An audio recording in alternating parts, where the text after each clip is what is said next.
ये है Bansal news international और आप देख रहे हैं BNI12.com। खबरों में जान हमारी पहचान। इन दिनों छुटभैया बदमाशों ने चित्रकूट पुलिस की नींद हराम कर रखी है। एक के बाद एक वारदातों को अंजाम दे ये डकैत पुलिस के लिए सिरदर्द बने हुए हैं। बबली कोल और गुप्पा यादव जैसे बड़े डकैत गिरोहों के आगे लाचार पुलिस इन टुच्चे बदमाशों के आगे भी बैकफुट पर नजर आ रही है।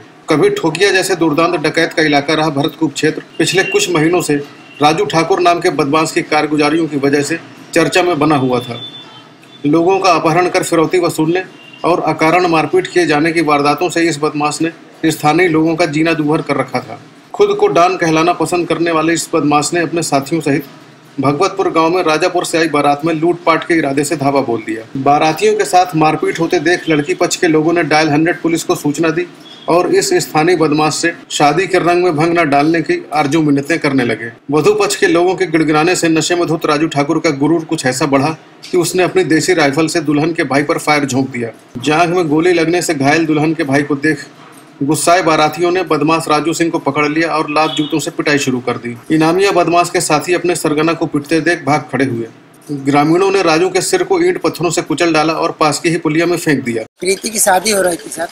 जब शादी हो राजापुर से बारात आया 10:30 बजे करीब बज रही थी घड़ी में।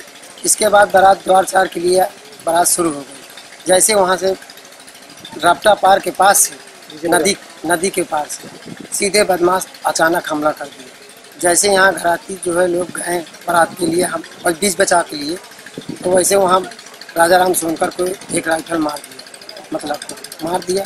फिर इसके बाद जो है 2-3-4 लोग रहे भाग गए। बाकी शेष लोग राजू को पार बीच में जनता पकड़ ली। बारातियों ने पकड़ के उसको मारपीट करने लगे। तो हमने 100 नंबर को फ़ोन लगाया।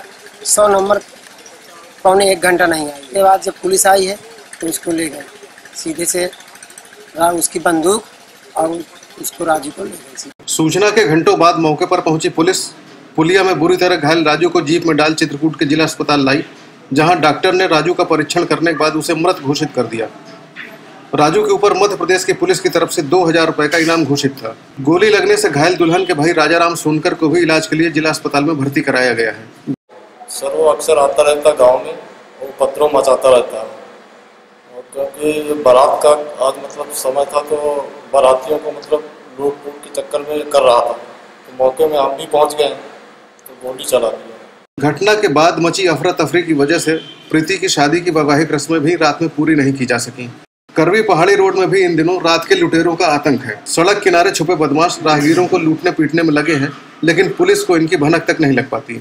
दूध बेचने प्रतिदिन करवी आने वाला परसौजा गांव निवासी फत्ते यादव रात 8:30 बजे साइकिल से वापस अपने गांव जा रहा था कि तालाब के पास घात लगाए बैठे लुटेरों ने उसे रोककर साइकिल सहित धक्का दे गिरा दिया। फत्ते कुछ समझ पाता इससे पहले ही लुटेरे उस पर तलवार और चाकियों से हमला बोलते हुए उसे मंदिरों के पीछे घसीट ले गए। युवक के जेब में पड़े 3000 रुपए और उसका सामान लूटने के बाद लुटेरों ने उसके सिर में पत्थर दे मारा और फरार हो गए। घायल युवक किसी तरह पास के पुरवा में पहुंचा।